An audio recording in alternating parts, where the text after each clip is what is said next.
better health for everybody, every day. Transforming lives, 3 minutes at a time. Listen up. This is your daily health tip from The Good Company. Hey everybody, welcome back to today's health tip. It's Melissa from The Good Company. Happy Friday.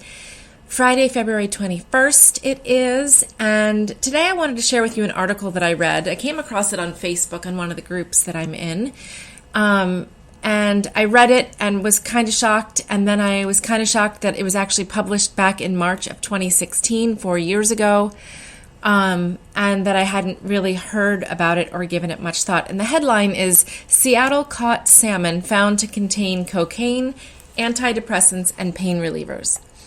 I went on to read the article, and it talked about 81 different drugs and personal care products detected in the flesh of salmon caught at Puget Sound. So we all know we're supposed to be eating fish. It's healthy for us. There's a lot of omega-3, and we know the omega-3s are great for our heart health, our mental health, can lower inflammation in our bodies, can help us with sleep. Great for our skin and anti-aging, right? So who doesn't want to eat fish? But then when I read this, I was like, wait a minute. And we've also heard that farm-raised fish, right, has lots of antibiotics. They use a lot of chemicals to keep those fish alive. Not a great choice either. So what is a person to do?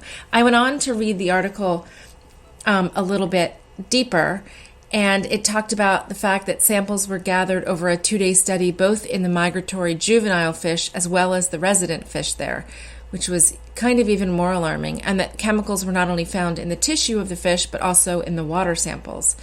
So that led me to think, okay, I'm not going to eat as much fish. I'm going to up my omega-3s for sure. You've heard me say it a million times, filter your water. The water coming out of your tap cannot be trusted. Not only pharmaceuticals and pesticides, but heavy metals. There's a lot of bad stuff, guys, in regular tap water. Those chemical plants are there for a reason, and those chemicals are in your water. The Big Berkey water filter is the one that I love and swear by. Also, the Zero water filter pitcher is a much more affordable, upfront piece of equipment, but over time the Big Berkey will save you money and does the best job, and also filters fluoride. The other thing I wanted to remind you is, please do not flush your drugs down the toilet. I know, if you get painkillers because you've had a tooth procedure and you've got 3 left and you don't want to leave them around, God forbid your kids or someone gets into them, don't flush them down the toilet. Take them back to the pharmacy. Take them to a police station.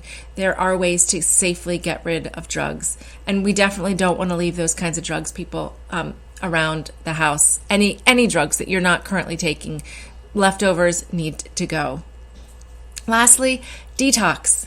We all need to be thinking about some detox, whether we're upping our fresh cilantro intake, or taking chlorella, or taking activated charcoal, or getting some exercise, sweating a lot, sitting in a far infrared sauna. All of those things that help our bodies to detox, we need to up those a little bit, because, like it or not, our food's contaminated and we have to eat. So I wanted to share that article with you. I thought it was pretty interesting and kind of shocking, and maybe will make me take a few steps to detox, eat a little bit less fish, and up my omega-3 supplements. Have a great weekend, everybody. Wanted to also ask, if you listen to this regularly or just occasionally and you like it, you like these little tips every day, can you leave a review for me, either on iTunes or Podbean or Alexa, wherever you're listening? I would really appreciate it. Have a lovely weekend, and I'll see you back here on Monday.